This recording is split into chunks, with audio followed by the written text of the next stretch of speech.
A'udzu billahi minasyaitonir rajim. Bismillahirrahmanirrahim.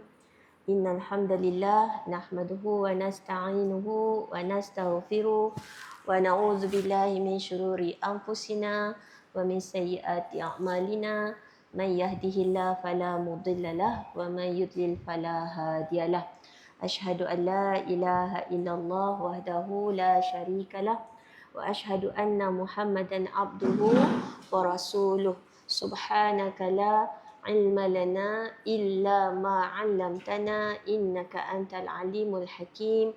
La haula wa la quwwata illa billahil aliyil azim.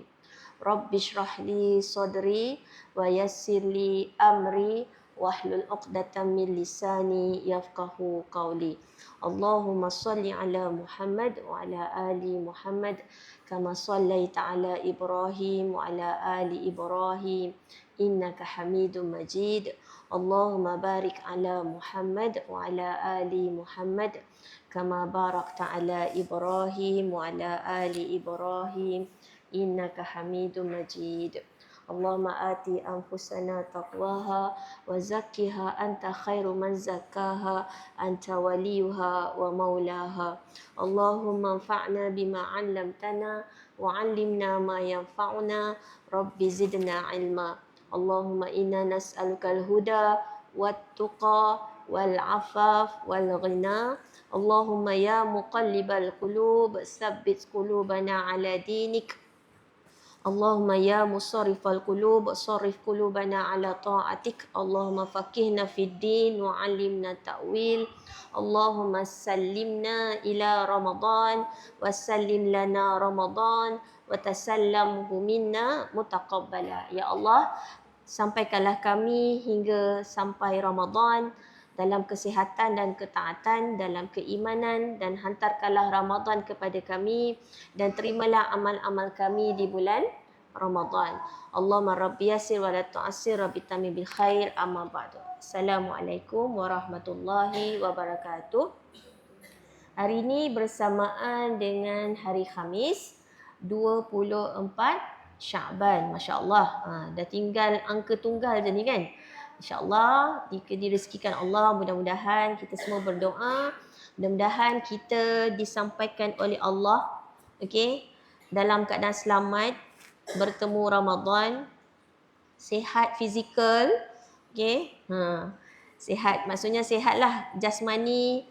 Kemudian Allah serahkan juga Ramadan pada kita dalam kemudahan untuk beribadah dalam ketaatan, dan kita sangat-sangat berharap juga amalan-amalan kita diterima Allah. Right? Subhanallah.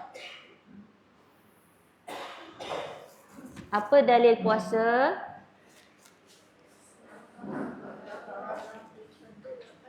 Ayat 183.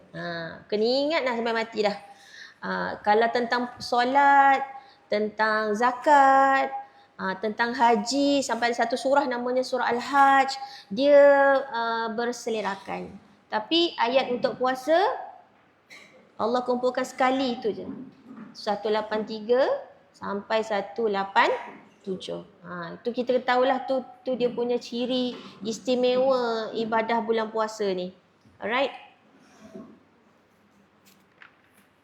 Dan Allah mulakan dengan seruan, ya ayyuhallazina amanu kutiba alaikumus shiyam kama kutiba alal ladzina min qablikum la'allakum tattaqun. Sentiasa ingat apakah tujuan kita diwajibkan berpuasa. Bila dimula dengan ya ayyuhallazina amanu, kita faham bermaksud puasa Ramadan yang wajib itu akan menyempurnakan iman kita dan meraih takwa. Sebab apa? Sebab kita telah mentaati perintah Allah. Macam semalam saya tak boleh cerita detail. Saya tak cerita level tinggi untuk student-student yang memang dah istiqamah, keladau zarak. Semalam kita majlis dengan asnaf. Jadi saya kena cakap level rendah. Saya cuma suruh hafal doa. Lagi saya kata satu hari satu muka surat. Tapi yang depan saya ni satu hari 1 juzuk. Jangan ustazah ni lain pula. Selalu dengan kita 1 hari 2 juzuk, semalam pula 1 hari tu muka. Dia tak boleh sebab manusia ni Allah cipta kita dengan perjalanan yang berbeza. Perjalanan kita tak sama. Okey? Perjalanan dia nak berjuang puasa tu mungkin tak sama macam kita. Faham sebab tu pengisian semalam, kalau siapa ikut semalam sama ada di live atau semalam datang, okey, agak berbeza sebab kita kena raikan pemahaman, okey, dia punya kekuatan iman tak sama. Okey, bukan kita nak menafikan, tapi itulah dia. Islam datang adalah agama universal, agama untuk semua orang. Betul tak? Kita hari ni, zaman sekarang, tak ada masalah membaca buta huruf. Tak ada masalah, betul? Tapi tak ada penghayatan. Zaman Rasulullah sendiri asalnya ummi. Tak tahu baca dan menulis. Tapi penghayatan pada Al-Quran, Nabi dan para sahabat, sama tak macam kita? Tak sama. Kita semua boleh baca Quran. Tapi penghayatan, sebab kita kebanyakannya Islam warisan. Kita tak seperti Bilal bin Rabah yang sampai kena seksa macam tu sekali. So kita faham kenapa zaman sahabat sangat bersyukur dapat perintah Allah. Berbanding kita zaman sekarang dapat perintah, dengar perintah macam apa? Beban, berat. Setuju tak? Jadi sebenarnya zaman kita ni tak ada masalah orang tak pandai baca. Kalau ada pun sangat-sangat sikit. Tapi masalah kita ialah lebih kepada penghayatan. Sebab tu semalam saya rendahkan levelnya bukan apa, supaya mereka lebih menghayati. Saya tak nak mereka datang, ingat Daruzara, bakul makanan. Dia mesti ingat Daruzara adalah untuk dapat bekal untuk dia beramal. Bukan sekadar dia bawa balik makanan. Sebab miskin dunia, yang paling parah lagi ialah miskin akhirat. Tu yang kita tak nak. Kita kena ingat benda. Sebab tu kita kena cari asnaf. Kita kena cari orang yang layak menerima bantuan. Sebab apa? Kita bukan sekadar nak mereka miskin harta, tapi jangan sampai miskin iman, miskin amalan. Teruskan.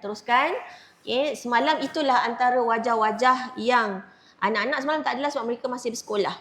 Okay, kalau macam anak Rosna tu memang kecil-kecil lagi. Right? Itu semua anak yatim. Anak Syikin, dia ada 5 anak yatim bawah dia semalam.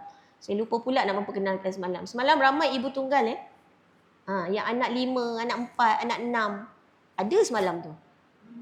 Okay. Allahu Rabbi. Macam Cik Omar Rizam duduk sebelah ayah anda semalam tu, anak kecil-kecil. Anak kecil-kecil, semua masih sekolah. Anak dia berapa? 7 Berapa itu? Ke 10 Tak ingat. Tapi memang anak Omar Rizam berapa dia? Memang ramai dan kecil-kecil lagi yang duduk sebelah ayah anda semalam tu. So memang semalam tu sebenarnya.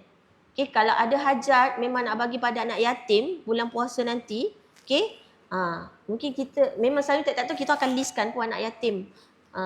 Sebab tu semalam tak bagi cash pun, bagi untuk bakul Ramadan. Sebab selalunya kita akan bagi cash tu bulan puasa untuk dia punya untuk anak-anak. Alright. Okay, so jangan keliru semalam lain tau. Semalam Zarina version lain. Okay, Allahu Rabbi. Satu pesanan yang simple je. Okay, Alhamdulillah. Hari ni kita meneruskan bab 217. Alhamdulillah.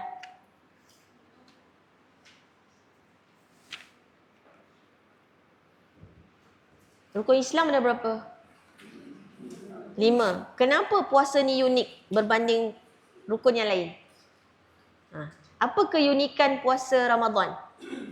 Kalau dalam konteks 5 rukun Islam. Cuba berfikir.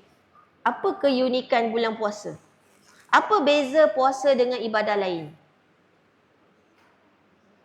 Okay, kalau 2 kalimah syahadah tu, itu pintu ataupun kunci masuk Islam lah. Kan? Sebab dia adalah 2 kalimah syahadah, penyaksian. Okay.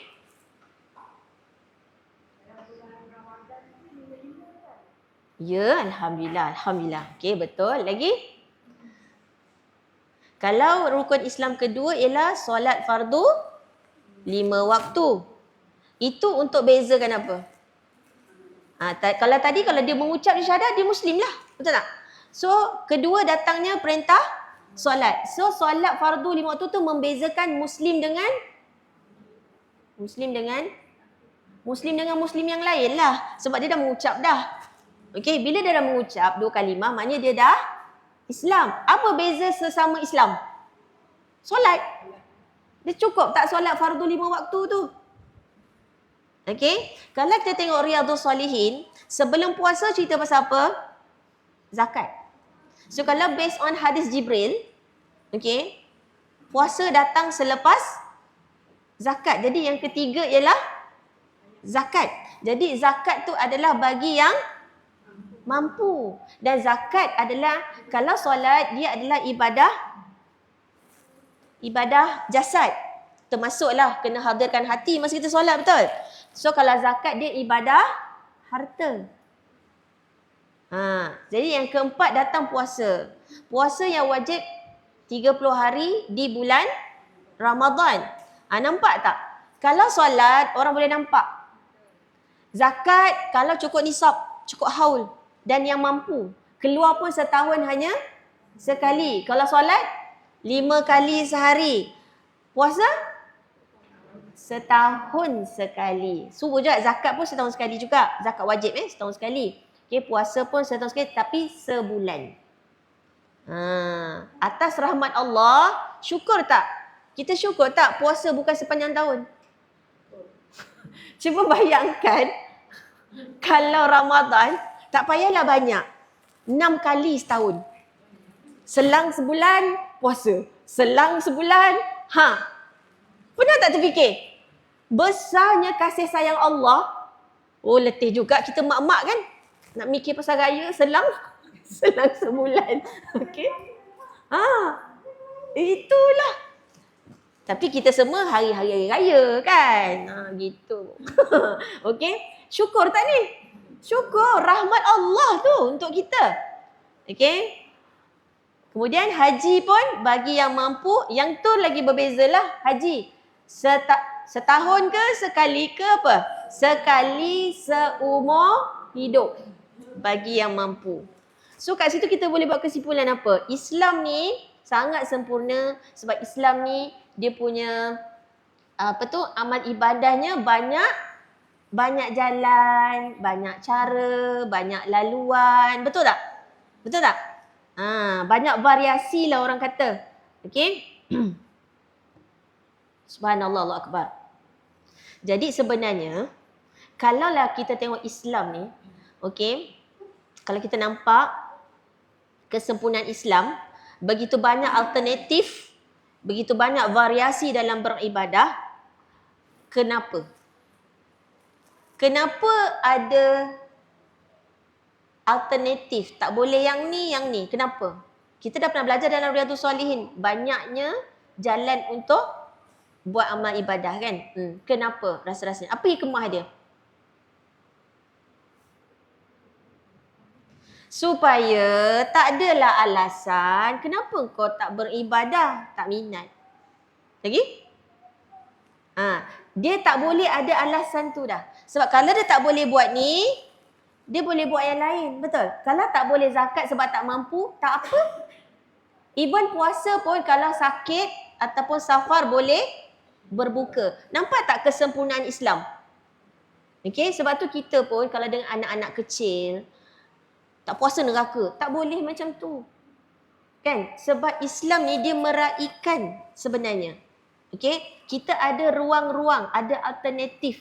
Sebab tak semua kita ni mampu. Contoh, ramai yang jumpa Ramadan nanti. Tapi bukan semuanya boleh puasa. Bukan semuanya yang berpuasa tu pula betul-betul puasa. Betul-betul beramal. Ikut syariat.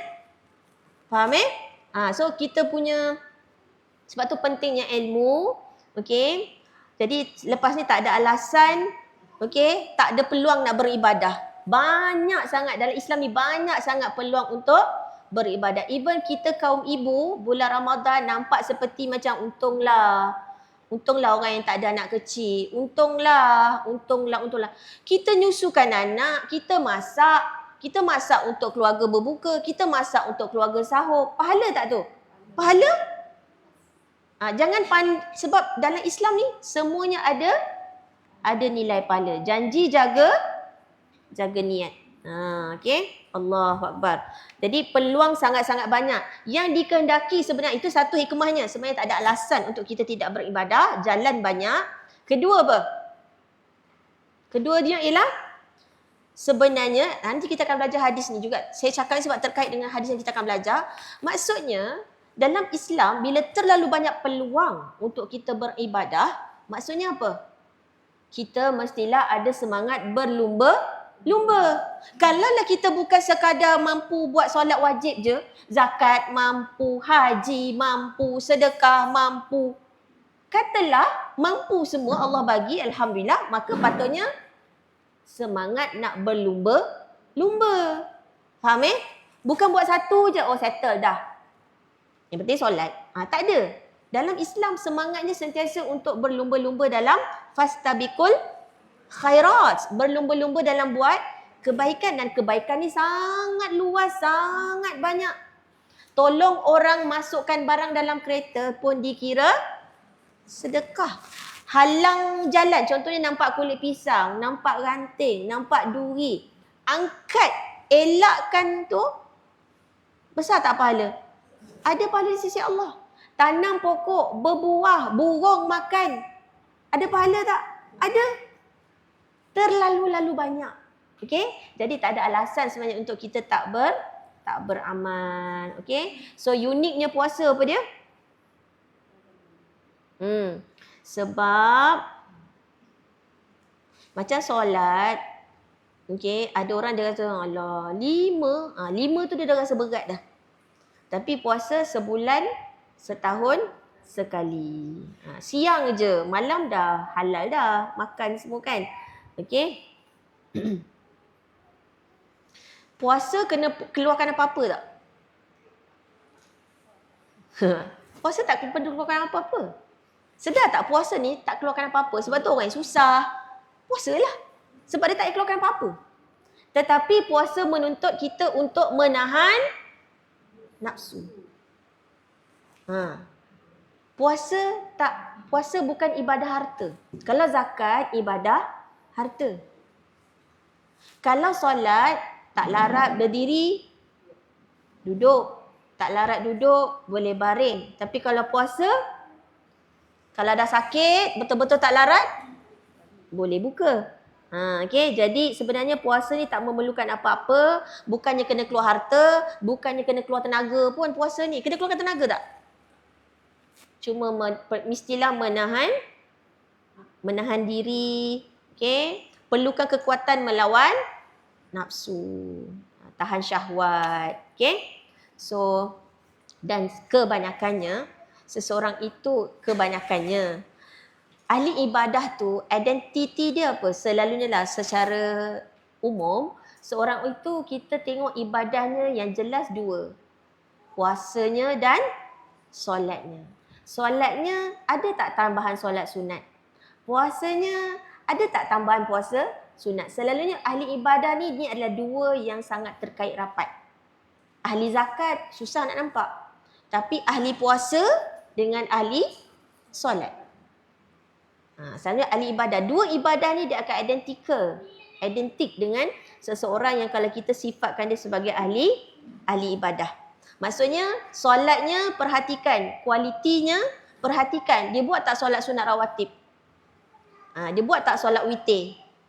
Okey. Seorang ahli ibadah, puasanya bukan sekadar puasa wajib. Dia ada tambahan puasa sunat. So kita nak upgrade ibadah kita, cuba tengok dari segi solat dan puasa. Adakah kita ada tambahan solat sunat dan puasa sunat? Faham okey, alhamdulillah. Allahu Rabbi. Hadis yang lepas, antara yang kita nak sentuh, yang kita paling ingat apa? Farhain. Apa tu? Farhatani. Apa dia farhatani? Dua. Farah, apa farah? Gembira. Farhatani, dua kegembiraan. Apa kegembiraan pertama? Berbuka puasa, kan? Sebab apa? So maknanya dalam Islam tak salah pun kalau kita nak bergembira setelah kita sempurnakan ibadah. Contoh, kita nak buka puasa itulah tadi. Maknanya alhamdulillah, hari ni hari pertama puasa, aku dah berjaya menahan diri daripada makan minum, syahwat. Alhamdulillah, hari ni aku boleh tahan lisan aku. Alhamdulillah, hari ni aku boleh tahan mata aku. Contoh. So boleh kita meraihkan, maksudnya rasa gembira bila kita dah selesai buat ibadah. Yang tak boleh apa? Riak. Pergi up pula status. Yang digi up apa selalunya? Bukan ni je. Dia punya je tu kecil hati orang yang satu meja penuh. Itulah bukan ni je. Tolong jangan. Itu bukan rasanya yang dikatakan hadis baginda Nabi gembira ketika berbuka. Jaga sensitivity. Dan sebenarnya saya dengar Ustaz Azlan tu kan, dia bercerita, dia kata masa first dia sampai Jordan, dia belajar kat Jordan, dia terperanjat. Dia kata kita kat Malaysia biasa-biasanya bulan puasa ni meriah. Apa yang meriah? Makanan lagi. Tu iklan-iklan diskaun lagi. Tapi dia kata dekat Jordan sesunyi-sunyi. Roti pun roti kosong. Tak ada pun nak meriah-meriah, bazar lah itu ni, tak ada. Dia mula-mula sampai dia kata dia terkejut. Yang meriah kat mana? Masjid. Yang meriahnya masjid dengan Qurannya. Waktu malam terang benderang rumah. Meriah. Terkejut dia. Oh, rupanya ni lah bulan Ramadan. Kita. Nampak tak kita dah terbalik? Setuju? Dan bila dia balik Malaysia, dia kata itulah perkara yang paling dia rindu. Masa mula sampai Jordan terkejut. Bila dah selama kat sana, balik Malaysia dia kata apa? Sungguhlah dia kata. Kita ni terbalik. Tak tercapai rasanya, kan? Allahu Akbar, subhanallah. Yang kedua, gembira apa? Gembira dapat bertemu Allah. Alhamdulillah. Itulah doa yang kita panjat. Betul tak? Kita kat dunia ni nak rasa rindu bertemu dengan Allah supaya nanti kita dapat bertemu, melihat wajah Allah. Jadi, cuba bayangkan. Puasa ni, bila ikut hadis tu, puasa ni tak sama dengan ibadah lain. Nampak tak kegembiraan dia tu? Terus Nabi kata apa? Satu, ketika berbuka. Kedua ialah terus ketika bertemu dengan Allah. Cuba bayangkan tu. So ibadah puasa ni sangat unik, sangat-sangat menakjubkan. Sebab apa? Sebab apa sampai kegembiraan dia tu dapat bertemu dengan Allah? Sebab puasa ni menyebabkan manusia terpaksa meninggalkan sesuatu yang harus, sesuatu yang halal bagi dia buat biasanya, tetapi tiba je Ramadan, dia menahan diri dan meninggalkan apa yang Allah larang, makan minum, syahwat yang selama ni mungkin kita makanan dan zarina berpisah tiada. Contoh yang kaki makan, suka makan, bulan puasa dia terpaksa sekat. Dia terpaksa berpisah dengan benda yang dia suka. So ia adalah satu perjuangan. Maka dua kegembiraan yang Rasulullah sebut tu, satu ketika berbuka, kedua ketika bertemu dengan Allah. Okay? Allahu Akbar. Kenapa satu lagi? Kalau saya fikir-fikir balik tu saya redung. Kenapa sampai berpuasa tu, kegembiraan ialah dapat melihat wajah Allah. Cuba kaitkan dengan hadis dalam yang kita belajar, hadis yang sama tu. Sebab apa? Sebab Rasulullah bersabda, pahala puasa tak terhitung. Unlimited. Oh, no wonder lah kegembiraan orang berbuka dapat bertemu wajah Allah sebab puasa tu untukku, kata Allah kan. Puasa tu hanya Allah je yang akan balas. Kalau dah puasa tu pahala dia tak terkira, maknanya apa tu? Kalau betul-betul puasa ni, betul-betul seperti yang Rasulullah tunjukkan, okey, dia memang betul-betul jaga sebab dia nak bertakwa, no wonder lah ganjarannya ialah nanti dapat bertemu Allah. Faham Sebab puasa, ibadah puasa, Allah yang akan menilainya. Okay. So, bila kita belajar hadis, sebab dalam hadis yang kita belajar hari tu, terlalu banyak keutamaan puasa Ramadan. Okay.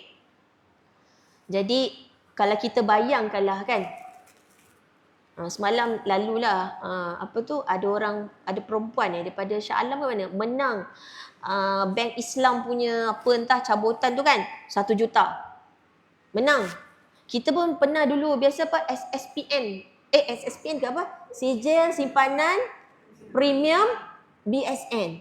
Beli sijil RM10, hadiahnya apa? Kereta. Cuba bayang kalau kita yang dapat tu. Jadi boleh tak bila kita kaitkan dengan hadis yang kita dah belajar, dua kegembiraan tu, kegembiraan pertama ketika berbuka puasa, kedua ialah kegembiraan. Cuba bayang kalau tak reti nak bayang gembira macam mana. Cuba bayangkan macam tu. Kita yang tak pernah menang lucky draw, tiba-tiba menang lucky draw kereta. Rasa-rasa senyum macam mana tu? Woi, tak tahu nak senyum macam mana tu. Boleh tak lepas ni, masuk bulan Ramadan, kita buka puasa nanti, cuba bayangkan. Tiba-tiba anak tanya, Ma, kenapa lain macam puasa senyum tu? Masa tu kita tu boleh sampai ke hadis. Hadis apa? Nak buka puasa ni, bila kita ni, Nabi kata berpuasa ni ada 2 kegembiraan. Kita patutnya, sebenarnya naik kenderaan pun kena senyum tau, tu sunnah Nabi. Naik kereta, Allahu Akbar, Alhamdulillah, lepas tu kena senyum tau. Bukan mencuka masuk kereta. Itu sebenarnya sunnah Nabi. Nabi kalau naik kenderaan, Nabi akan senyum. Right? Jadinya senyum. Boleh?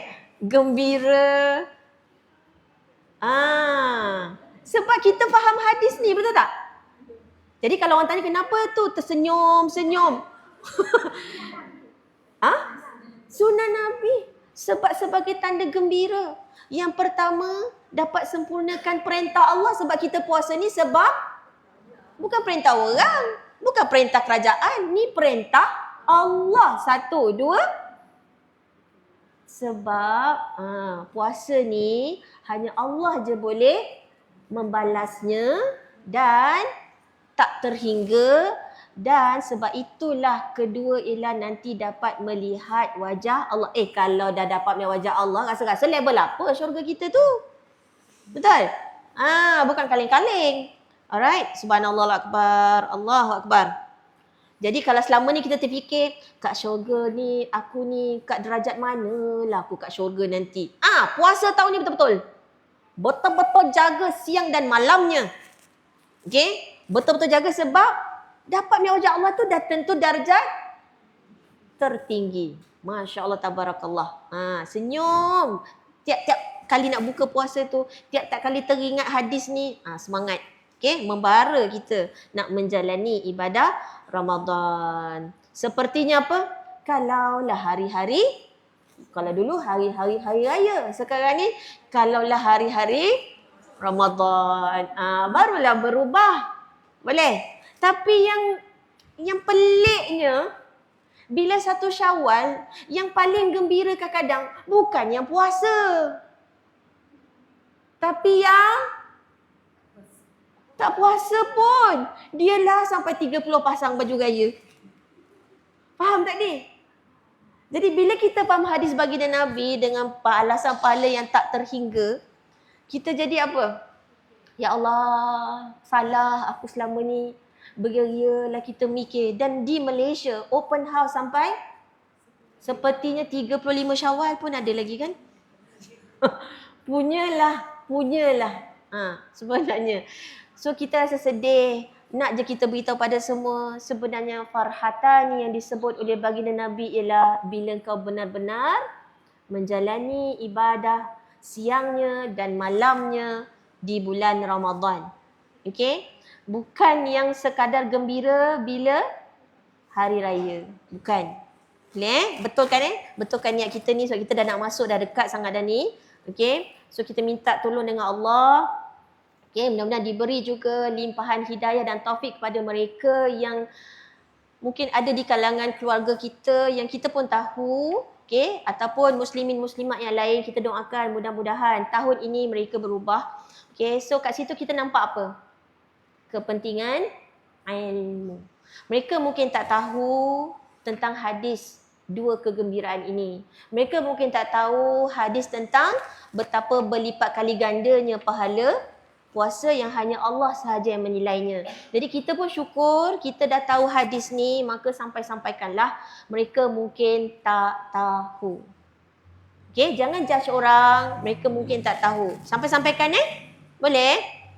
Kalau tak, takkan mungkinlah Imam An-Nawawi rahimahullah meletakkan hadis ini sebagai hadis nombor 1. Setiap bab, cuba perhatikan kalau Imam Nawawi letakkan hadis tu nombor 1, itulah hadis yang paling penting dan utama dalam bab tu.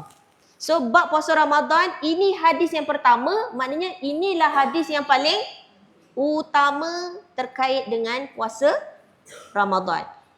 Kalau boleh, yang saya dah line kelas lepas tu, Ijah dah share kan? Dekat ni. Ni. Yang saya dah line ni kan? Macam tak clear. Nak fokus lagi ke apa? Kan last class hari Isnin hari tu, saya bagi hadis ni kan. Inilah hadis yang kita belajar tu. Yang saya dah line ni, okey, Farhata ni yang biru ni. Okey, pergi share dekat grup family terutamanya. Dekat anak-anak. Sebab mereka mungkin tak tahu lagi. Okey, boleh? Nanti just share sekali lagi Inilah hadis yang kita belajar lepas. Dia hadis yang pertama dalam bab 217. Right? Subhanallah, Allah Akbar. So dah siapkan highlight dah. Jangan tengking, jangan bergaduh. Kalau orang ajak gaduh cakap apa? Aku sedang berpuasa. Okay. So dah siapkan ni, tinggal share je. Pakat-pakat share. Sebab ni belum bulan puasa, kita ingatkan mereka. Right? Dah share kan jangan? Last Isnin kan? Dah ada dah. Okay. Tolong share. Kalaulah siapa mengambil ibrah daripada hadis ni, mengambil pengajaran, mudah-mudahan ada bahagian kita. Okay? Right. Ya.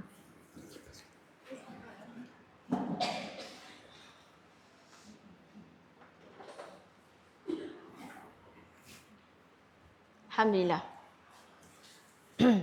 Okay, harap-harapnya hari ni kita boleh habiskan bab 217 ni. Okay, kita masuk hadis yang kedua. Muka surat 734. 734.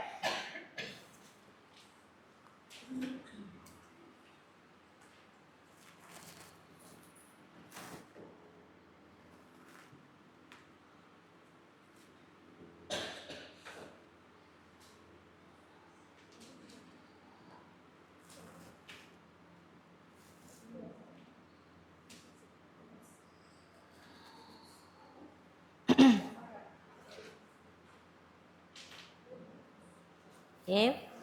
Muka surat 734.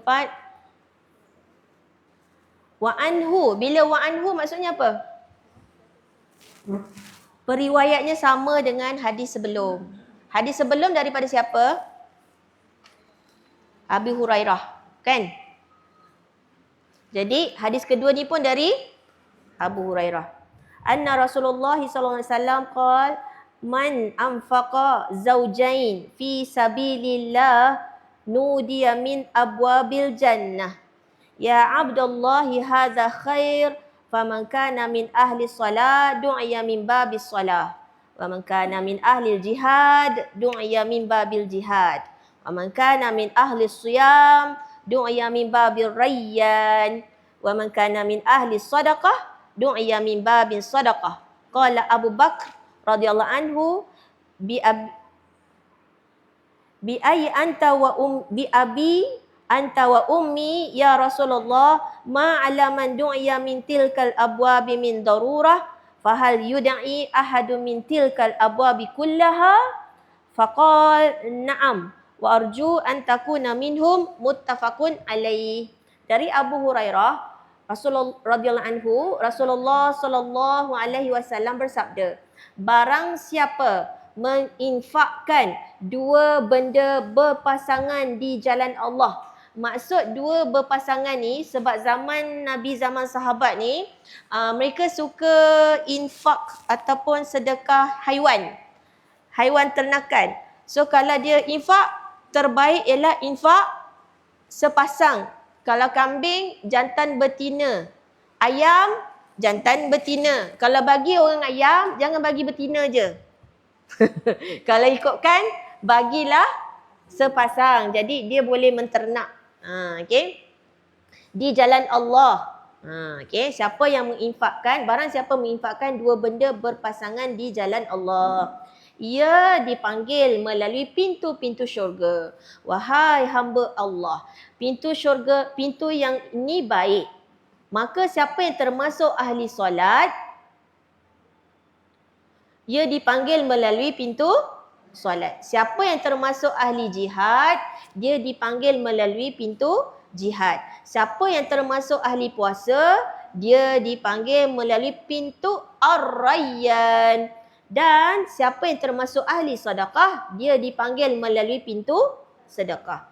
Abu Bakar radhiyallahu anhu berkata, ayah dan ibuku menjadi tebusanmu. Wahai Rasulullah, tidak masalah seseorang dipanggil melalui pintu-pintu itu. Namun, adakah seseorang yang dipanggil melalui semua pintu itu?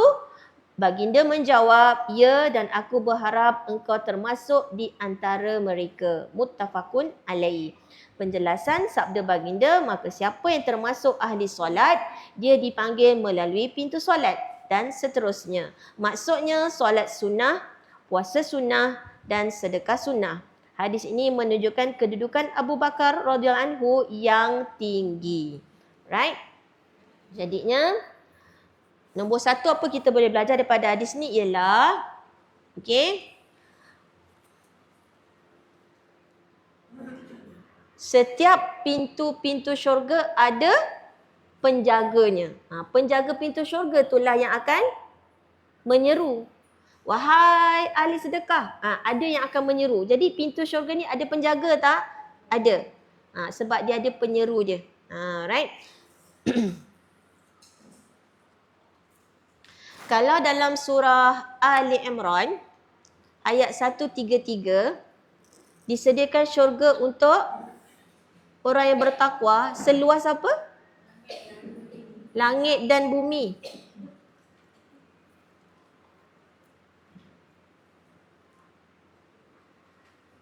Okay.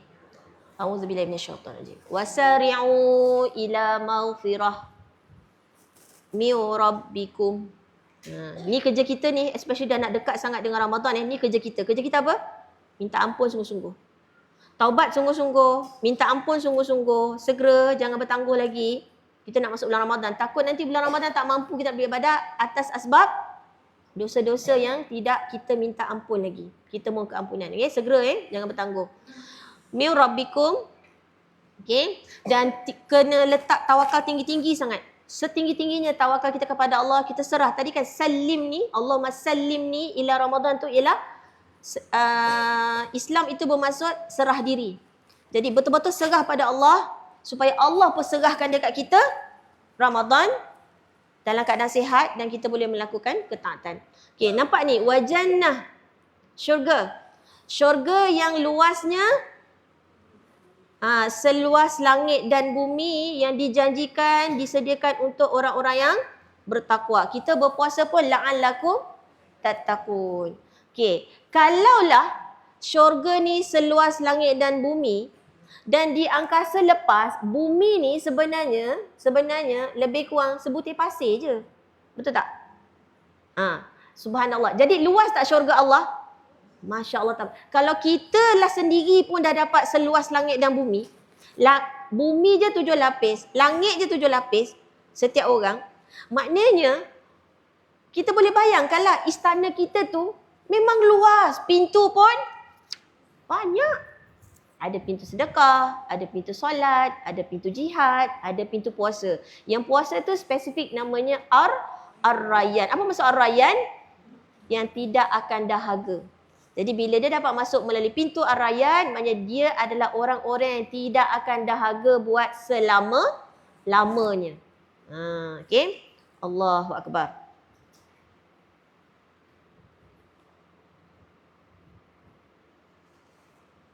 Kalau kita dongak pun tengok langit pun dah sangat luas, betul? So tengok langit lepas ni apa? Ya Allah, syurga seluas langit dan bumi untuk orang yang bertakwa adalah ayat Ali Imran 1-3 tu, ya Allah. Mudah-mudahan Allahumma ja'alna minhum. Jadi kalau aku antara orang-orang yang mendapat ganjaran tu. Kita nak jangan bertakwa kan? Kita nak berpuasa ni. Subhanallah. Jadi banyaknya lah pintu-pintu dekat istana. Okay, betapa luas. Sebab betapa luasnya syurga. Dan dalam pintu tu pun ada banyak lagi tingkatan level-level tu. Okay, so betapa luasnya syurga Allah. Allahu Rabbi.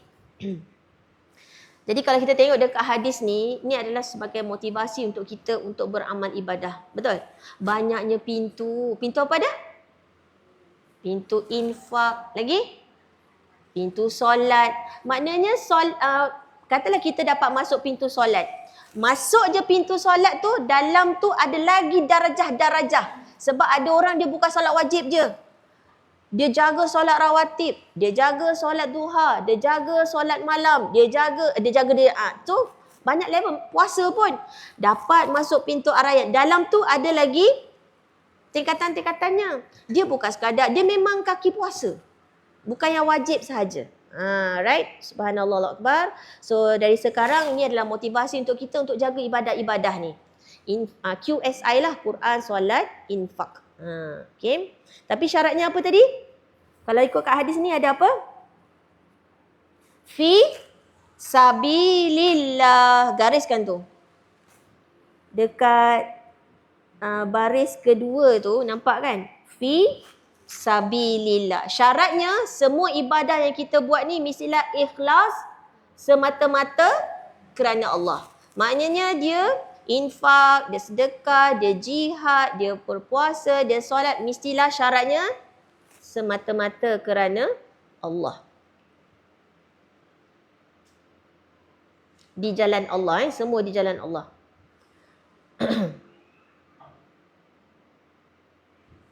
So kat sini kita belajar apa dia? Setiap pintu syurga ada penjaganya. Kemudian nak masuk syurga ada, yang kedua, nak masuk syurga ada banyak cara. Sebab Nabi dah beritahu ada banyak pintu. Okay. Ada pintu infak lagi. Okay, ada banyak pintu. Jadi motivasilah untuk kita. Right?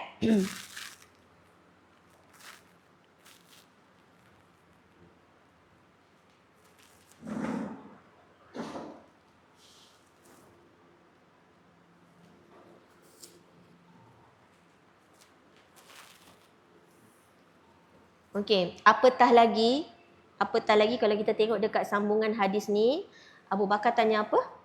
Ada tak orang yang dapat masuk semua pintu tu? So kita nak tak? Kita naklah jadi macam semangat Abu Bakar As-Siddiq. Dia dengar je ganjaran, dia bukan nak pilih kalau macam tu, I nak pintu ni lah. Tak, dia nak semua. So patutnya bila kita dah belajar ni, kita pun semakin bersemangat, kita nak buat semua. Okay.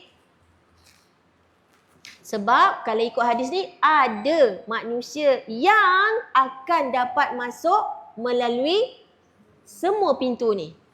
Pintu puasa dia, pintu Ar-Rayyan kan.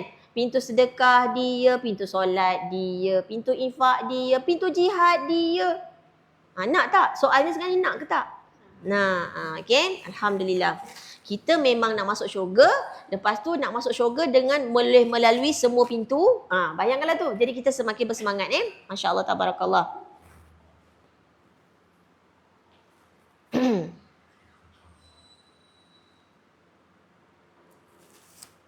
Jadi semangatnya kita ni, kita masuk bulan Ramadan, kita janganlah puasa je. Tapi tak solat, tak ada sedekah, kan? Berjuang jihad tu, menahan nafsu.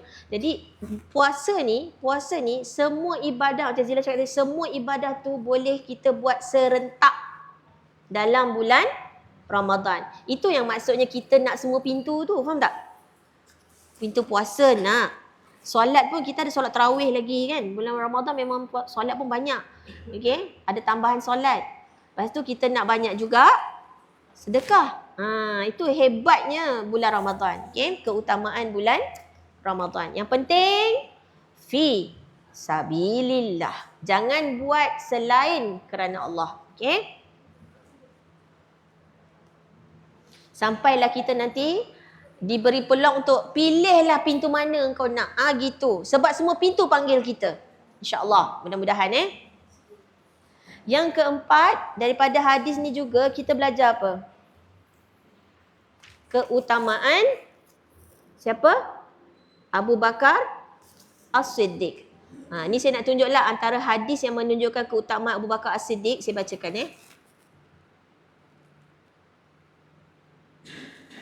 Okay. Ni tak ada dalam buku, ni saja tambahan. Saya bacakan. Hadis sahih. Telah menceritakan kepada kami, telah menceritakan kepada aku Abu Juhaifah yang diberi nama oleh Ali dengan Wahab Al-Khairi. Dia berkata, Ali berkata, wahai Abu Juhaifah, mahukah aku beritahu kepadamu orang yang terbaik dari umat ini setelah nabinya? Siapa? Orang yang terbaik dari umat ini setelah nabinya. Abu Juhaifah menjawab, ya tentu. Abu Juhaifah berkata, dan aku tak pernah mengira jikalau ada seorang yang lebih utama dari Ali. Abu Juhaifah ingat, Ali lah orangnya. Ali radhiyallahu anhu. Kemudian Ali berkata, sebaik-baik umat ini setelah nabinya adalah Abu Bakar As-Siddiq. Dan setelah Abu Bakar adalah Umar. Okay. Ada hadis lain lagi.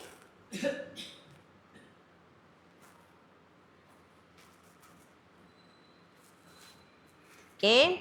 Telah bercerita kepadaku Amru bin Al-As radhiyallahu anhu bahawa Nabi SAW mengutusnya berserta rombongan pasukan Zatus Sulasil. Lalu Amru bertanya kepada baginda, siapakah manusia yang paling baginda cinta? Baginda menjawab, Aisyah. Mana nama dia? Ni. Aisyah. Aku katakan, kalau dari laki-laki? Baginda menjawab, bapanya. Siapa bapa Aisyah radhiyallahu anha? Abu Bakar As-Siddiq. Aku tanyakan lagi, kemudian siapa lagi? Baginda menjawab, Umar Al-Khattab. Selalunya baginda menyebutkan beberapa nama lagi. Okey?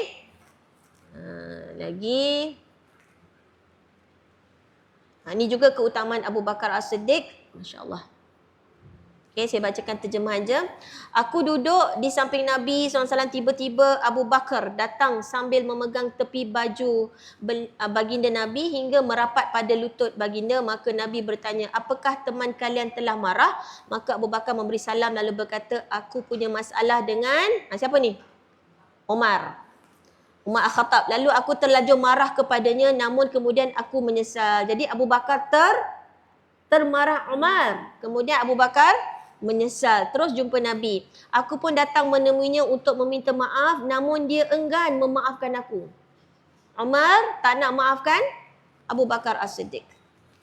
Maka itu aku datang kepada baginda, maka baginda bersabda, Allah akan mengampunimu wahai Abu Bakar. Baginda mengucapkan kalimat ini 3 kali. Kemudian Umar menyesal lalu mendatangi kediaman Abu Bakar dan bertanya, apakah ada Abu Bakar? Orang yang menjawab, tak ada. Kemudian Umar menemui Nabi SAW.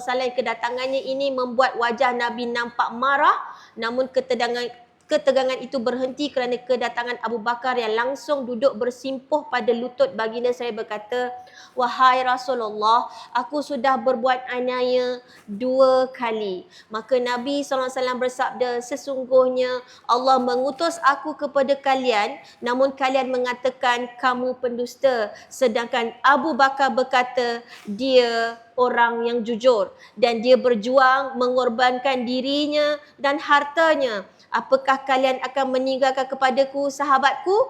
Baginda ulang 2 kali. Maka sejak saat itu Abu Bakar tidak disakiti lagi. Tak ada siapa berani kecilkan hati Abu Bakar. Sebab dikala semua orang menggelar Nabi pendusta, Abu Bakar membenarkan Nabi Muhammad SAW. Sebab tu dia begitu, Abu Bakar radhiyallahu anhu sangat special di sisi Nabi, keutamaan dia. Sebab apa? Pernah kan Abu Bakar kata apa? Dia akan serahkan seluruh harta dia sampai Nabi bersabda, apa yang kau tinggalkan untuk keluargamu? Aku tinggalkan Allah dan Rasulnya. Omar terus mengaku surrender. Dia tak boleh lawan macam mana pemurahnya Abu Bakar As-Siddiq. Kan? Banyak kisah Abu Bakar As-Siddiq, betul tak? Masya Allah, tabarakallah. Okay, so kalau nak bercerita, ceritalah tentang sahabat-sahabat Nabi. Okay? Ini hadis yang kita belajar hari ni kan. Okay. Jadi kat sini kita nampak keutamaan Abu Bakar, dan Abu Bakar sampai Nabi kata, aku harap engkau lah orangnya yang dapat masuk ke semua, melalui ke semua pintu-pintu tersebut. Okay, subhanallah, Allahu Akbar. So Nabi nak beritahu apa ni? Memang akan ada orang yang akan dipanggil dari semua pintu. Jadi kita dah belajar pula hadis ni, maka bertambah senyum kita masa berbuka puasa kan? Sebab apa?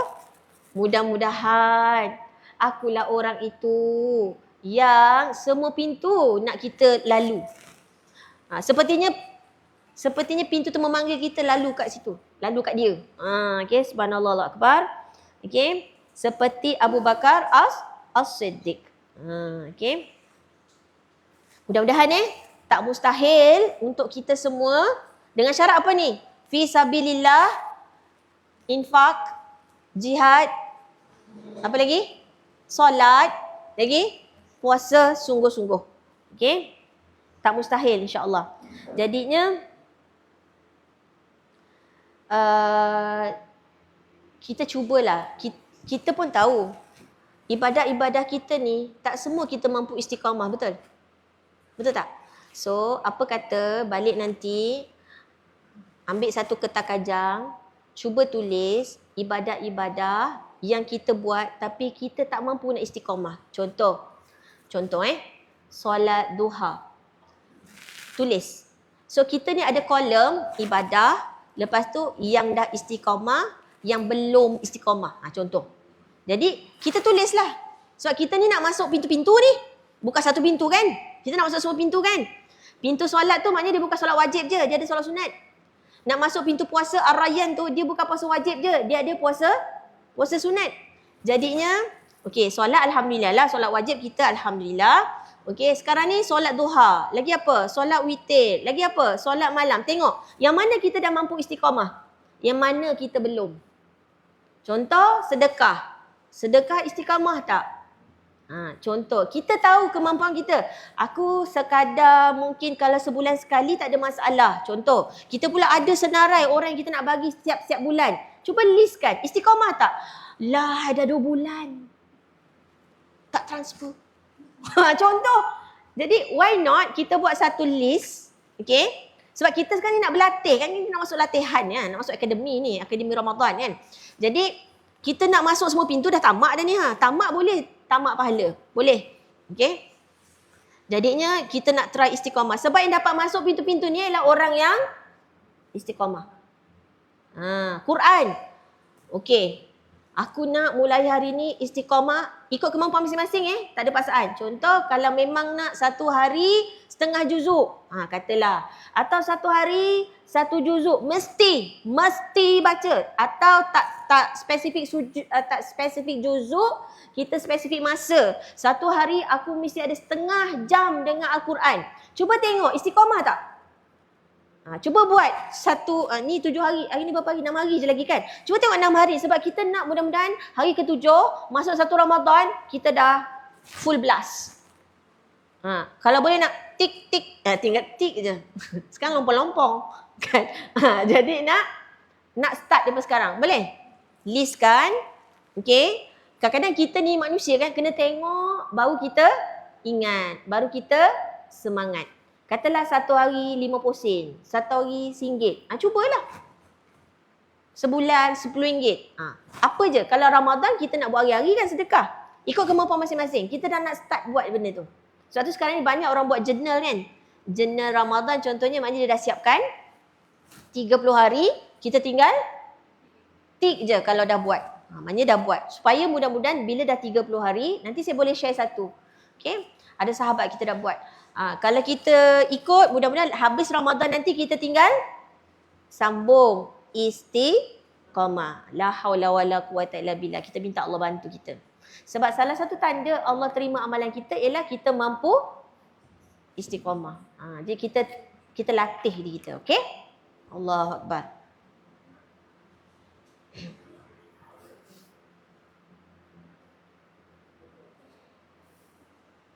Alright.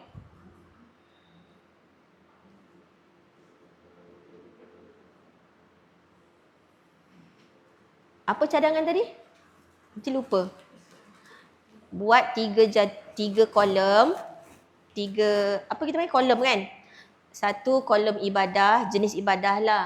1 lagi ialah yang dah istiqamah. 1 lagi ialah yang belum istiqamah. Cuba kita tengok, kita listkan dulu apa yang kita nak buat. Okey? Solat 5 waktu dah istiqamah. Tik lah dekat yang dah istiqamah.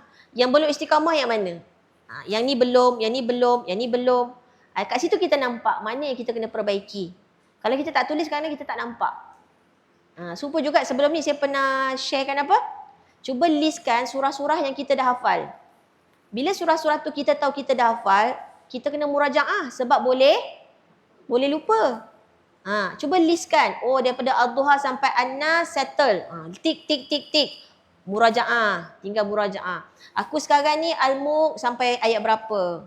As-Sajadah sampai ayat berapa? Al-Kahfi 10 awal dah, 10 akhir belum. List kan? Kalau tak kita pun lupa apa kita nak buat. Betul tak? Kalau dah, tik lah. Dah hafal. Tapi dah istiqamah belum?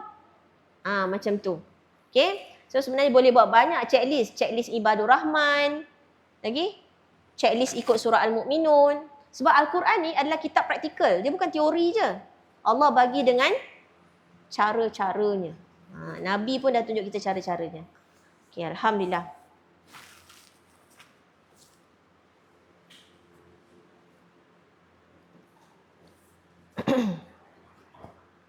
Okey, kita masuk hadis seterusnya. Hadis yang ketiga. Wa an Sahal ibn Sa'ad radhiyallahu anhu ani Nabi sallallahu alaihi wasallam. Oh, sekejap saya buka hadisnya.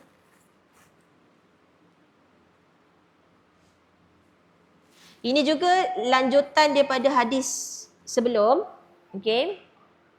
Dari Sahal bin Sa'ad radhiyallahu anhu dari Nabi sallallahu alaihi wasallam, baginda bersabda, Inna fil jannah, inna sesungguhnya, fil jannah di dalam syurga, baban. Maksudnya apa tu? Pintu.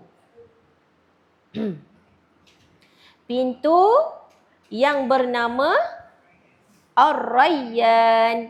Gariskan tu. Ar-Rayyan.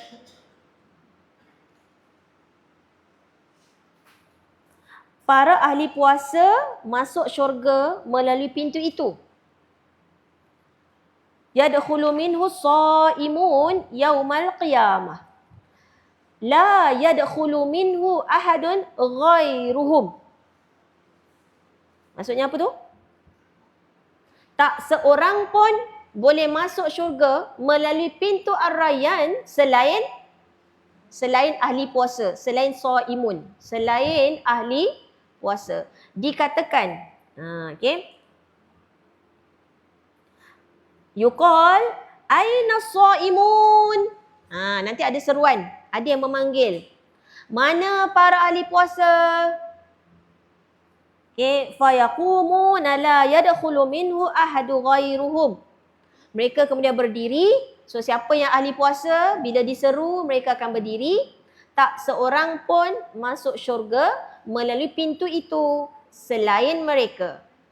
Apabila mereka telah masuk, pintu ditutup, dikunci sehingga tak seorang pun masuk melalui pintu itu.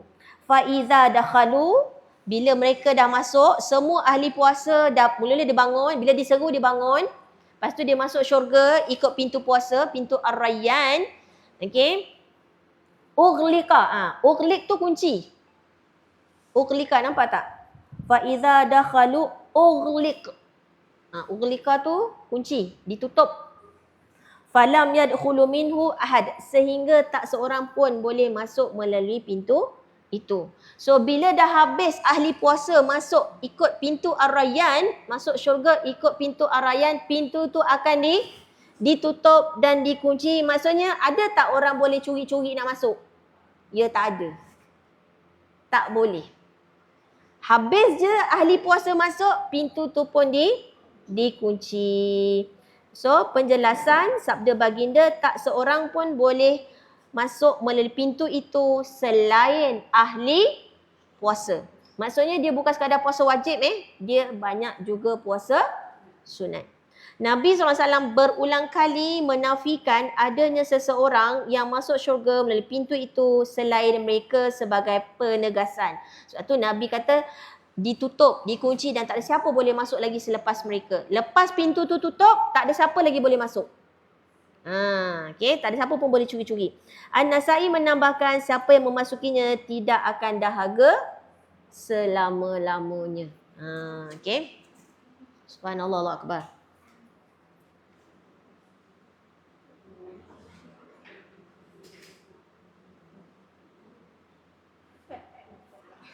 Apa dia? Silap, tulis situ 3. Sebab kalau tengok selepas tu hilang 4. Betul kan lah, tu 3. Okey, apa yang kita boleh belajar pada hadis ni juga lagi ialah, maksudnya untuk ahli puasa, sebab tu Imam Nawawi rahimahullah letakkan hadis ni dalam bab keutamaan Ramadan. Sebab untuk puasa Ramadan ni, orang yang rajin berpuasa Ramadan dan puasa sunat, mereka ada special lane. Laluan khas, laluan khusus. Kita kalau dekat airport ke kan, kita ada special lane kan. Okay, ataupun seperti laluan VIP ke kan. So orang puasa ni dia ada special laluan, pintu yang khusus untuk ahli puasa. Okay. So inilah keistimewaan, keutamaan orang yang banyak puasa masa hidup. Masa hidup kat dunia dia banyak buat puasa wajib dan memang buat, juga banyak puasa sunat sehingga dapat pintu khas namanya pintu Ar-Rayyan. Okay. Allahu Akbar. Okay, seterusnya hadis yang keempat.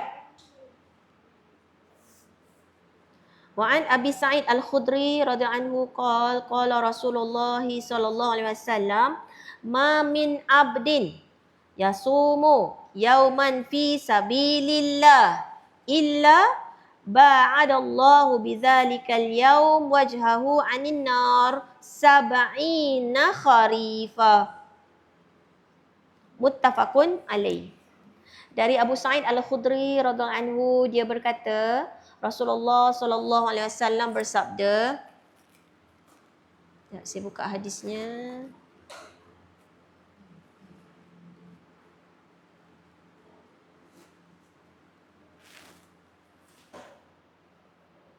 Tidaklah seorang hamba berpuasa 1 hari, gariskan tu, berpuasa 1 hari di jalan Allah. Sekali lagi kerana Allah, semata-mata kerana Allah. Bukan sebab nak diet, bukan sebab nanti dapat pujian orang ke, supaya nampak warak ke, tak ada. Semata-mata kerana Allah. Okey. Melainkan kerana puasa 1 hari itu, Allah menjauhkan wajahnya dari neraka sejauh perjalanan 70 tahun. Berapa hari? 1 hari. Ramadan berapa hari? Tambah lebar senyum kita. Sebab apa? Puasa hari pertama je dah jarak berapa dari neraka? 70 tahun perjalanan. Masya Allah, tabarakallah. Ramadan pula 30 hari. Kali 70 tahun. Masya Allah. Semangat tak? Mudah-mudahan Ya Allah, aku tahun ni baru tahu ada hadis ni. Jumpakanlah aku penuh Ramadan tahun ni. Betul tak? Sungguh-sungguh ni. Kita kalau tiap-tiap hari nak betul-betul bersyukur, betul-betul bergembira dengan bulan Ramadan. Tapi ada syarat lah. Apa syarat dia tadi? Fi sabilillah. Tu gariskan tu. Fi sabilillah. 1 hari puasa fi sabilillah, maka dijarakkan wajahnya dari neraka sejauh perjalanan 70 tahun. Masya Allah. Kat sini kita dah nampak betapa pentingnya puasa. Sampai begitu besar fadilatnya. Itu menunjukkan betapa pentingnya puasa, betapa pentingnya puasa yang ikhlas semata-mata lillahi ta'ala. Maknanya dia betul ikut syariat lah. Puasa kalau kita tak solat, taklah. Puasa tapi gaduh. Puasa tapi mencaci maki, menipu, tak dapat. Tak dapat. Ni yang betul-betul kualiti puasa dia dijaga.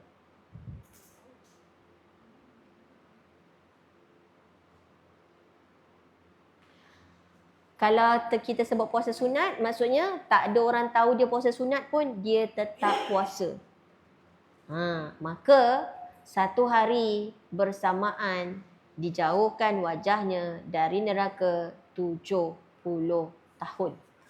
Ini menjadikan semangat untuk kita nak buat puasa sunat juga. Nanti dapat masuk ikut pintu orang berpuasa, pintu Ar-Rayyan. Semata-mata mencari redha Allah. Orang tak puasa pun dia puasa.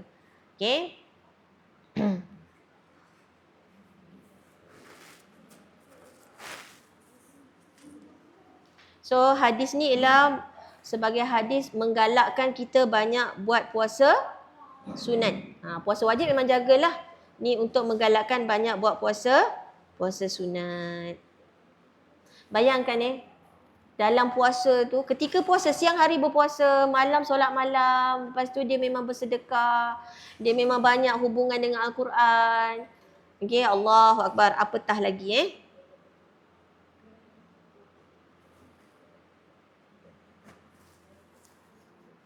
seterusnya.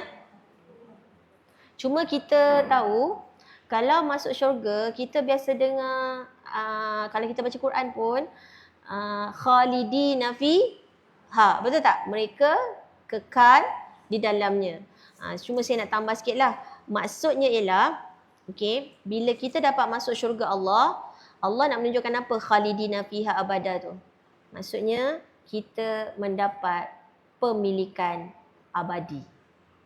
Bila kita dapat masuk syurga, kaki kita confirm dapat melangkah masuk syurga, ia menunjukkan pemilikan abadi.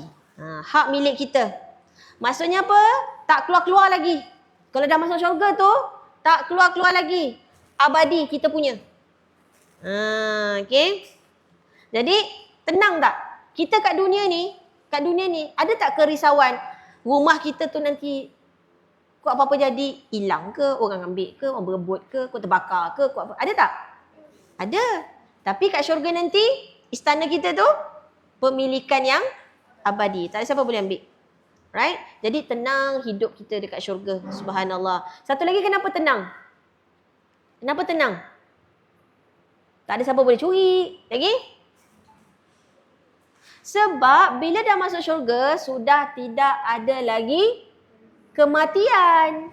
Kan kita dah kekal, khalidina fiha. Jadi itu memang hak milik kekal. Kat dunia ni semuanya hak milik sementara. Bila kita dah mati, entah-entah rumah tu anak kita jual. Betul? Dia dah biasa masa kita hidup dapat duit pencen, tiba-tiba kita dah tak ada, pencen pun dah tak ada. Jadi dia buat apa? Dia jual lah rumah tu. Okey? Kat dunia tak ada yang kekal. Okey?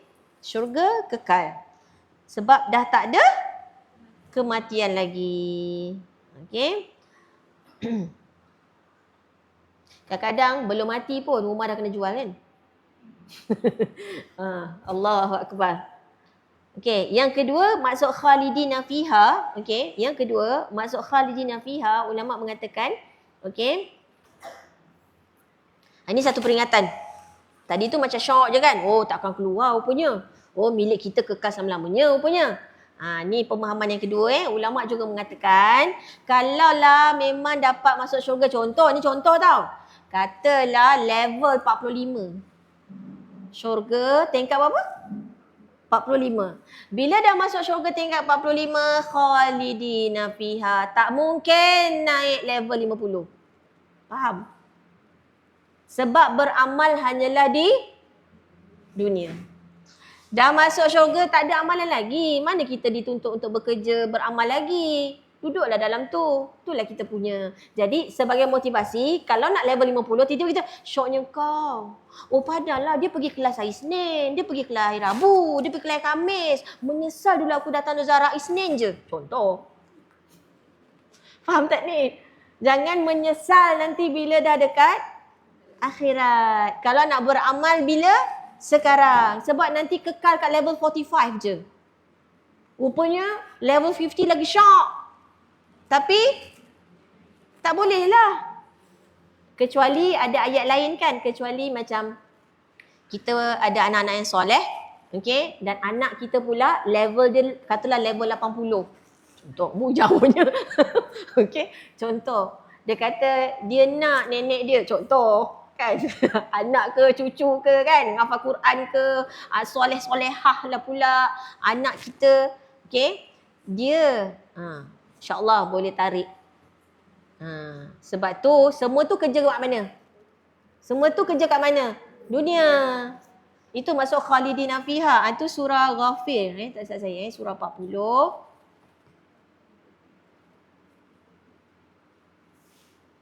Ayat 7 kan.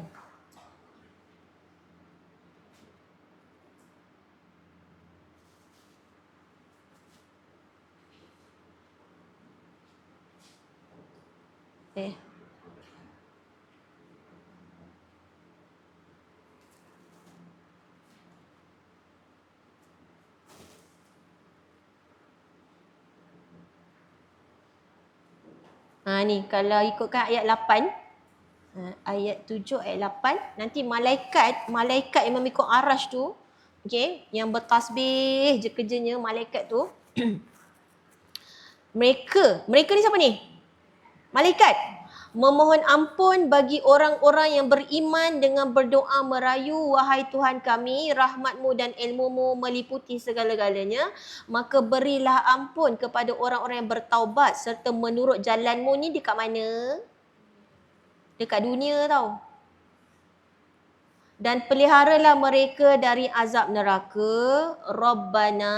Kemudian malaikat juga berdoa, wahai Tuhan kami, dan masukkanlah mereka ke dalam syurga Adnin yang Engkau telah janjikan kepada mereka. Dan masukkanlah bersama-sama mereka orang-orang yang layak antara ibu bapa mereka dan isteri-isteri mereka serta keturunan mereka. Sesungguhnya Engkaulah jua yang maha kuasa lagi maha bijaksana. Katalah kita pun tahu macam mana diri kita kan. Ya Allah ya Tuhanku. Jadi kita berusaha, kita pun mesti berusaha juga. Okay, beramal sungguh-sungguh lepas ni.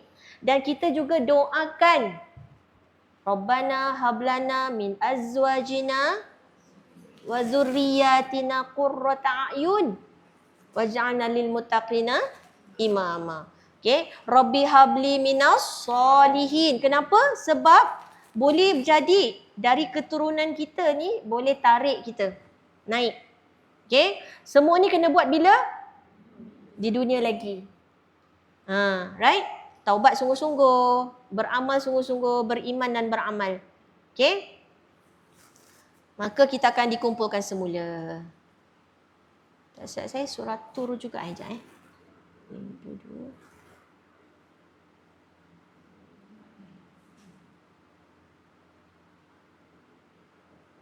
Surah Tur pun ya. Surah 52 ayat 21.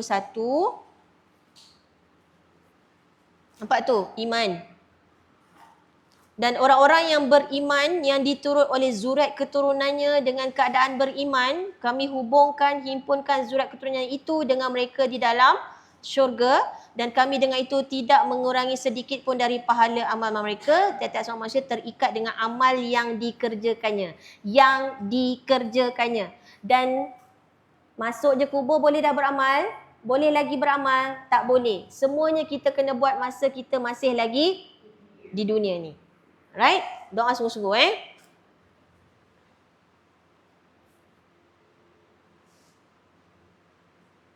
So kalau kita tak siapkan bekalan, dapat masuk syurga level 45, tak turun, tak naik. Duduklah dalam tu. Okey? Harap-harap adalah zuriat keturunan kita yang boleh lebih tinggi dan bawa kita lebih tinggi. Amin Rabbil Alamin. Atau kita juga boleh tarik, kalau kita jadi anak yang solehah, kita boleh tarik mak ayah kita. Gitu. Okey?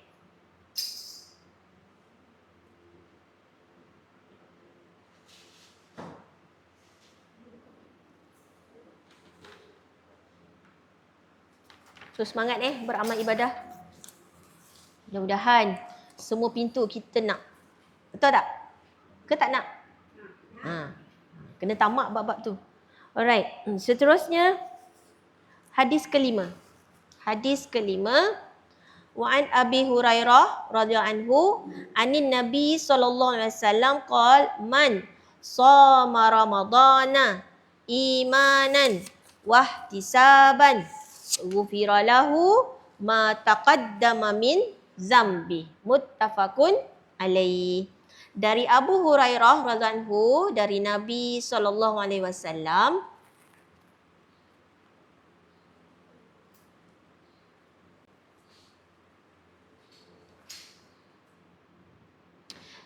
baginda bersabda, barang siapa berpuasa Ramadan kerana iman.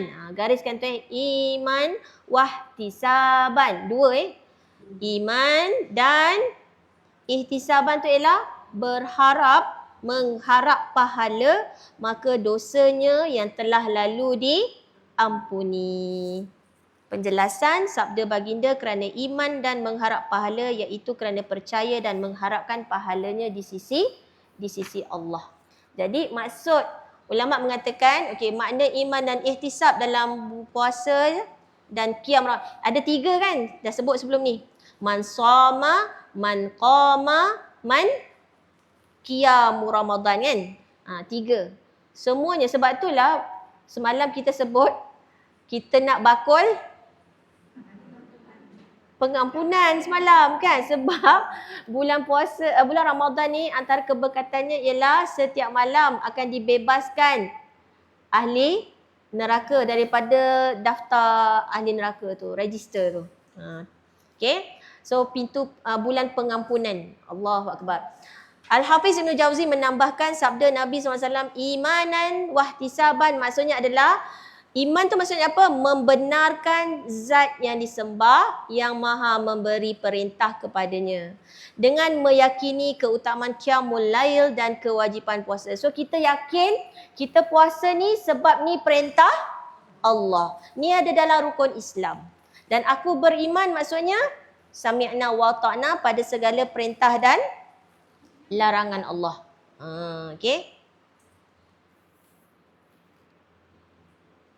Jadi orang yang puasa dengan iman, dia benar-benar lillahi ta'ala, bukan mengharap selain daripada Allah lagi.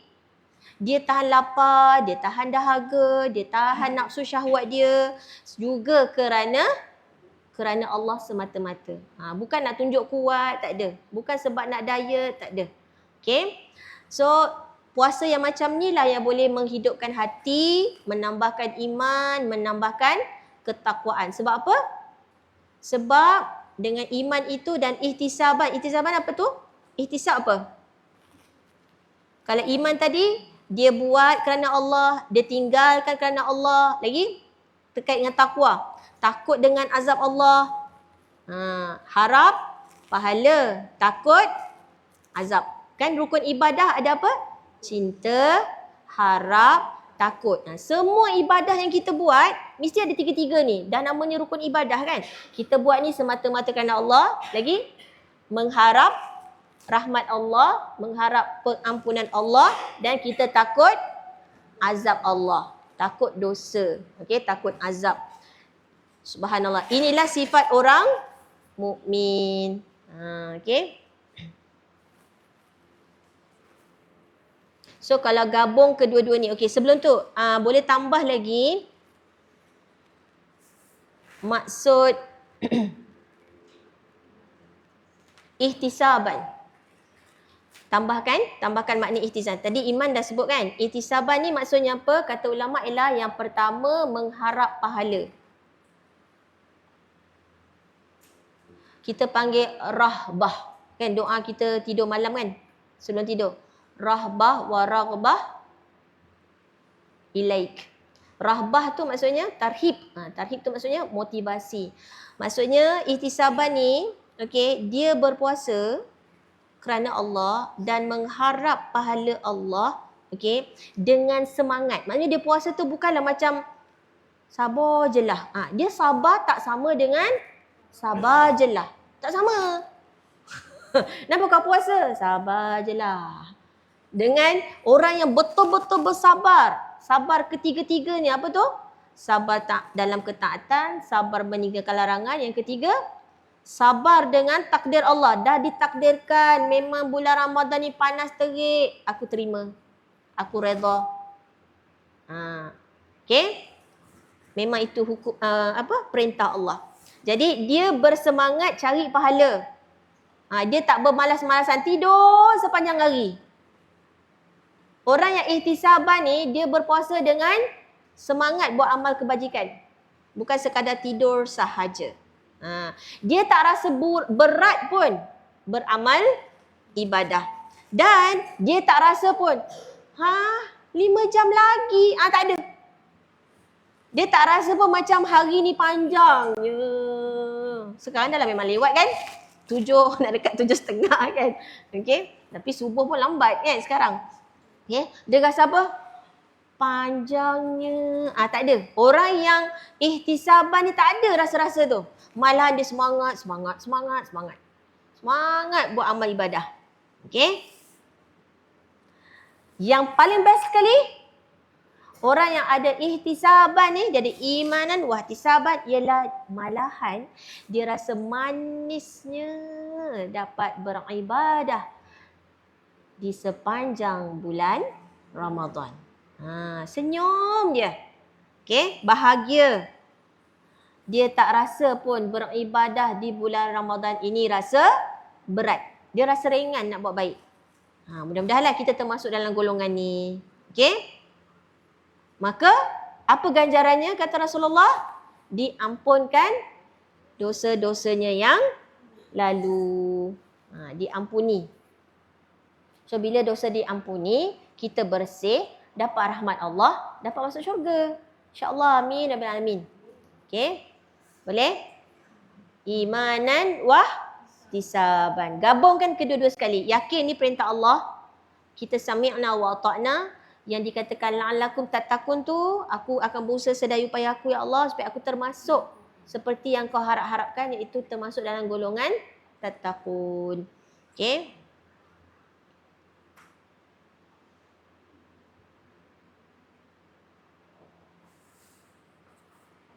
Semua amalan tu dia nak kejar. Dia nak amalkan. Maksudnya apa je yang kita dah azamkan, yang kita dah targetkan apa kita nak buat bulan Ramadan ni, kita berusaha untuk merealisasikan. Bukan angat-angat tiap ayam je, bukan sekadar list je, tapi tak buat pun. Okay? So kita lebih nak maksimalkan amalan kita di bulan Ramadan. Especially Ramadan adalah bulan Al-Quran, bulan pengampunan. Kita pun dah belajar dah. 1 huruf 10 pahala. Kalau bulan Ramadan, lagilah. Lepas tu kita dah tahu juga, banyak baca Al-Quran, nanti Al-Quran jadi syafaat. Lagilah kita kena banyak masa dengan Al-Quran. Kita nak jadi ahlul Quran. Kita nak Quran neman kita dalam kubur. Apatah lagi di bulan Ramadan ini memang bulan turunnya Al-Quran. Kena semangat Okey. Imanan wah ihtisaban. Mengharap betul-betul pengampunan daripada Allah, pahala daripada Allah, syurga Allah. Lagi harap apa? Harap dapat jadi ahlul Quran, harap syafaat, harap semua tu ihtisaban. Okey.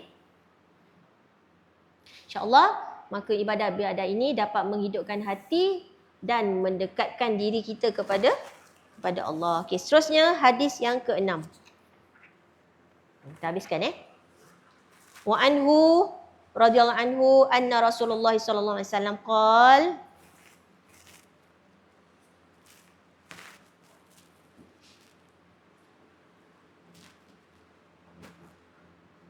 Okey. Iza jaa Ramadan futihat abwabal jannah wa ghuliqat abwabun nar wa safadat wasfidati. Macam ni dibaca ni? Kalau kat sini lain sikit, wasul silat. Okay. Asyayatin muttafaqun alaih. Dari Abu Hurairah, Rasulullah SAW bersabda, apabila Ramadan tiba, pintu-pintu syurga dibuka, pintu-pintu neraka ditutup dan syaitan-syaitan dibelenggu. Muttafaqun alaih. Maksudnya syaitan-syaitan diikat. Okey. Ulama mengatakan bila dikatakan pintu syurga dibuka, okey, macam kita lah nak masuk U. Nak masuk U kena isi borang tak? Kena daftar tak? Kena daftar kan? Ibaratnya daftar ahli-ahli syurga ni dibuka. Jadi kita beramal lah sungguh-sungguh. Kalau nak nama kita ni termasuk senarai ahli syurga. Pintu-pintu dibuka. Okey. So sebenarnya macam satu iklan kan, hadis ni seperti Ramadan ni Rasulullah tengah iklankan Ramadan. Macam kita tengok iklan sale ke kat mana-mana ke kan. Ni satu benda yang besar yang hebat sebenarnya. Okey. Dibuka pendaftaran contoh. Promosi, yes. Hadis ni sebagai betul-betul nak kita buka mata, mengejar sungguh-sungguh dengan iman dan ihtisaban. Okey, kitalah yang termasuk dalam ahli syurga tu kan. Dibuka pendaftaran. Okey. Yang kedua ialah neraka ditutup serapat-rapatnya. Itu nak menunjukkan apa tu sebenarnya? Itu nak menunjukkan betapa besarnya pintu rahmat kemaafan Allah dibuka. Sebab neraka kan laknat, tempat laknat, betul? Jadinya bila dia dah ditutup, pintu syurga dibuka seluas-luasnya, jadi rahmat yang dibuka seluas-luasnya. Okey. Kita nak pengampunan Allah.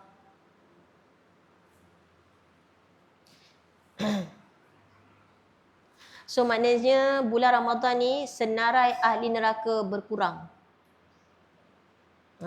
Sebab pintu ampunan dibuka seluas-luasnya. Right? Yang ketiga daripada hadis ni ialah syaitan diikat, dibelenggu. Penjelasan dalam riwayat An-Nasa'i, syaitan-syaitan pembangkang dibelenggu saat itu. Al-Qurtubi berkata, jika ditanyakan lantas mengapa masih banyak kejahatan dan kemaksiatan terjadi di bulan Ramadan? Jawab, syaitan-syaitan hanya dibelenggu untuk mereka yang berpuasa dengan menjaga syarat-syarat dan segala adabnya. Gariskan tu. Penting tu. Rupanya apa dia? Menurut Al-Qurtubi, syaitan-syaitan hanya dibelenggu untuk siapa? Untuk mereka yang berpuasa dengan menjaga syarat-syarat dan segala adabnya. atau yang dibelenggu adalah syaitan-syaitan pembangkang sahaja. Tidak semuanya. Maksudnya meminimalis kejahatan pada bulan itu. Hal ini nyata kerana kejahatan lebih jarang terjadi pada bulan Ramadan dibandingkan dengan bulan lainnya. Dibelenggunya seluruh syaitan bukan bererti tidak ada kejahatan ataupun kemaksiatan yang terjadi, kerana kemaksiatan dan kejahatan ada banyak faktornya selain syaitan, seperti jiwa-jiwa yang buruk, kebiasaan-kebiasaan buruk dan syaitan-syaitan dari golongan manusia. Yang seperti kita pernah bincangkan, syaitan dah ikat, jadi siapalah yang syaitannya? Siapalah kepala syaitannya itu? Okay. Dan ada juga ulama mengatakan bukan semua syaitan dibelenggu. So kalau orang tu memang dah terbiasa sangat buat maksiat, na'udzubillah min zalik, okay, dia susah nak tinggalkan maksiat tu. Sebab dia dah jadi tabiat. Ataupun nafsu dia sendiri dia tak kawal. Jadi syaitan yang dibelenggu ni lah syaitan yang jenis melemahkan kita, rasa berat, rasa leka, rasa lalai nak beramal ibadah. Yang menggoda supaya apa? Supaya tak bersemangat, supaya tak bersegera minta ampun. Syaitan-syaitan tu dibelenggu. Sebab tu kita perhatikan bulan Ramadan ni macam lebih mudah kita lebih bersemangat untuk beramal. Sebab syaitan-syaitan yang buat kerja menggoda-goda supaya kita bertangguh-tangguh, supaya kita tak beramal tu, yang tu diikat. Yang tu diikat. Okay. Sebab tu insya-Allah mudah-mudahan kita lebih tenang beribadah di bulan Ramadan. Okey, hadis terakhir dalam bab ni, hadis ke-7.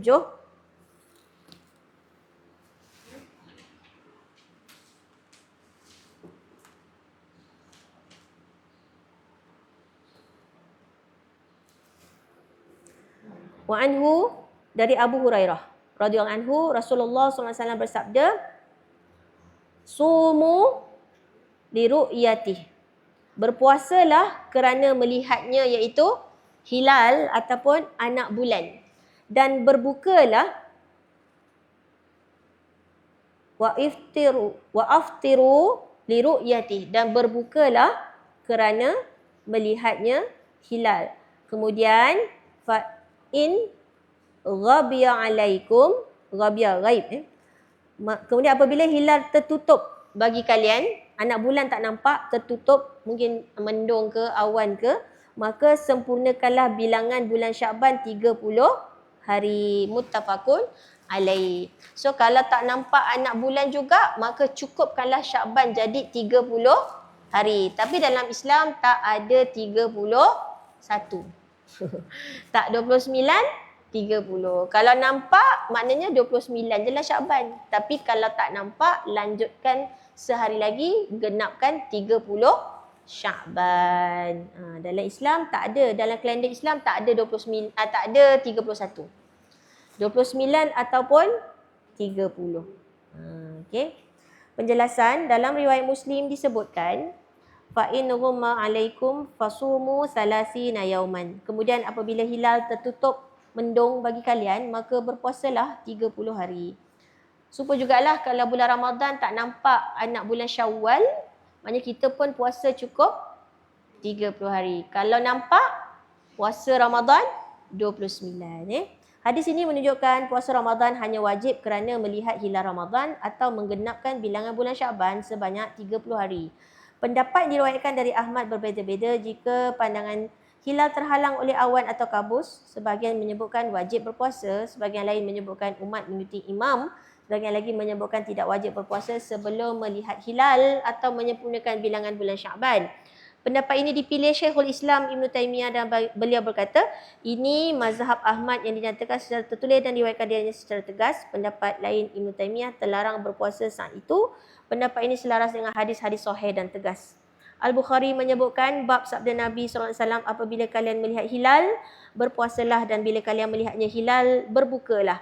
Nabi SAW bersabda, wahai Ammar, siapa berpuasa pada hari yang diragukan, ia telah mendurhakai Abu Qasim radhiyallahu anhu. Sebab tu kita kalau tiba hari Syak, tak puasa. Right? Okey, habis dah bab 217. So insyaAllah besok kita masuk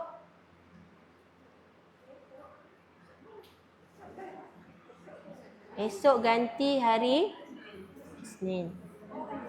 Jadi Isnin cuti. Kita bukan qada, kita advance. Kalau siapa yang lapang jemputlah besok ya. Tak dapat tak apa. Right? Boleh tengok online. Sekejap bab murah hati, melakukan amal baik yang banyak kebajikan.